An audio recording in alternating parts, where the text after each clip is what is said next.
Are you tuned into Weekend Dawn on Newzroom Afrika? It's now time to check in on some of the biggest stories to come out of the Sunday newspapers. This is Fresh from the Press. Well, to help us unpack these headlines on the 4 newspapers for this morning, of course, is Newzroom Afrika's managing editor, Zain Semaar. A very good morning to you, Zain. Thank you very much for joining us. Thank you, Lisa.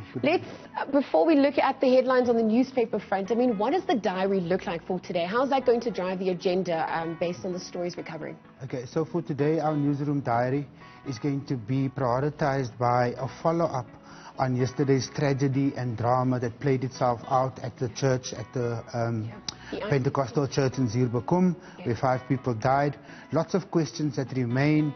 Obviously, questions to a lot of my immediate questions are around some of the security forces members that were arrested. Now, there are some articles that speaks about these guys weren't there, obviously, in their capacity as security force members, but as church members. But also still interesting that they belong to these. So for me, the connection is like, where were these guns coming from? Are they all legal firearms? So we'll do an investigation, or an update rather, on the police's investigation. We'll also hopefully be speaking to the police and other security forces about what kind of action independently they will be taking against their members who were involved in this horrific attack. Got you. Our second big story will be covered by the death and the funeral this morning. It's a special official funeral of the late Amagahabe region, Queen Noelisa Sandile, this morning in the Eastern Cape. And then obviously we continue to cover the implications and consequences of the heavy downpours and weather that we've seen in Cape Town.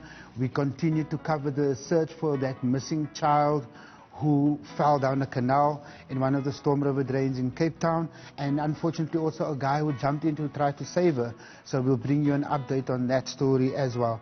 And then lastly, what we've read in the Sunday Times this morning, and I think we're waiting still a confirmation, but the Sunday Times is reporting that the President, Cyril Ramaphosa, will be addressing the nation tonight. So that's a big one to look out for. All right. So, Zain, let's just hone in on the Sunday Times. It says curfew, booze, sale curbs. So obviously there have been reports coming through that the sale of alcohol has dramatically put pressure on the trauma units in hospitals across the country.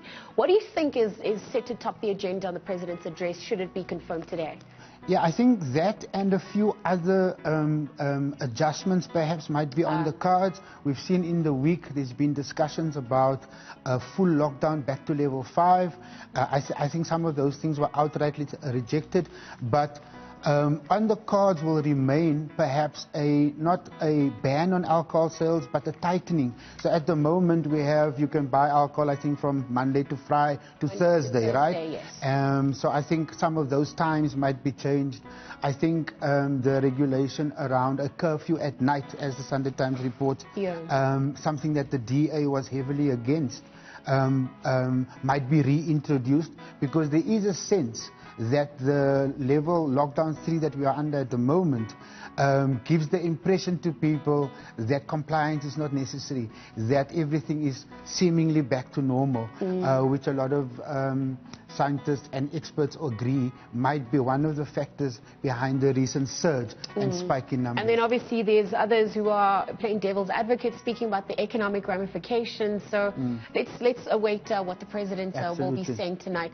Let's also look at the Sunday World. It just goes back to the top story that you alluded to in the diary as well. Modise Church, as you mentioned, that there were security forces staying in their capacity as church members, but obviously about 40 of them arrested, implicated for the killing of 5 church members. You mentioned that story is unfolding. Investigation is currently. Lisa, I must say I like the Sunday World's headline or byline here. Yeah. It's unholy church war, right? And this is the least what one should expect from a religious institution.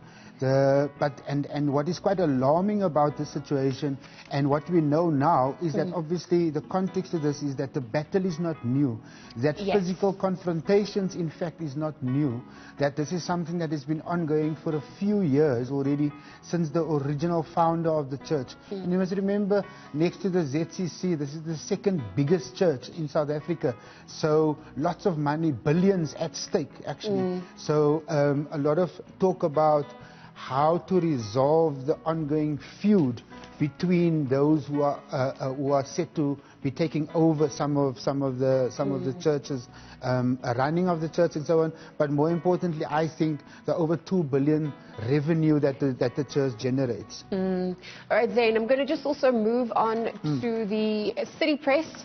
The big headline caption there, COVID death storm is here. Doctors have to choose who lives. Funeral parlors at full capacity. Experts say this could have been prevented. These unprecedented times, we're literally learning on the go. So we're learning to charter a new plane whilst having to fly this old one at the same time. Although with this story, I must say that this is exactly why some experts argue that the initial lockdown was introduced for the state to get us ready to a point where we could deal with the rate of infections. And to me, all the numbers that they initially talked about are coming through now, right? The point is, did government use the time of the lockdown, the first 100 days, did they use that time to put the necessary measures in place?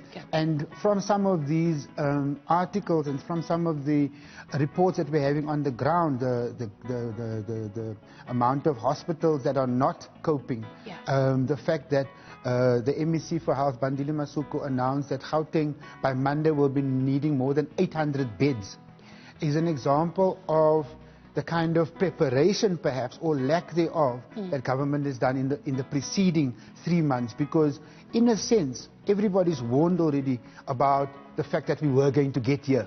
And now we are here, as the minister says, we are in the eye of the storm of this infection, especially in Gauteng, as it has moved to overtake the Western Cape again as the epicenter of the pandemic. And then obviously there's the issues of access to PPEs, there's the issue of the frontline workers, essential workers, literally, I mean, exhausted from this fight. So the question is, what is the next phase of that approach for them, as well as we see the numbers increase? But also importantly, health workers, the rate of infection amongst health workers remaining alarmingly high, right? And so it's a double kind of jeopardy almost for health workers, that whilst at the same time they are required to be frontline workers, they are also are the most at risk, and they become some of the main drivers of the infection rate. And then obviously the issue of testing as well. So we've seen, people questioning the nature of the testing and how it's been conducted. Is that why there's been a change in the numbers in Gauteng? What is the Western Cape perhaps doing? How do we mimic some of the operations that they've also undertaken there? I guess this also topped the agenda, the President's speech tonight. I'm sure it'll be a talking point. Zain, the Sunday Independent is the last paper that we've got here. I see that we've actually turned to page 4. And the headline reads, 76 million rand for 3 state funerals. Something that emerged during a Scopa hearing in last week. Quite alarmingly, that a company here in Johannesburg, Krokia Events, had been paid 76 million rand for 3 funerals. And these are all virtual funerals, a virtual aspect of the funerals.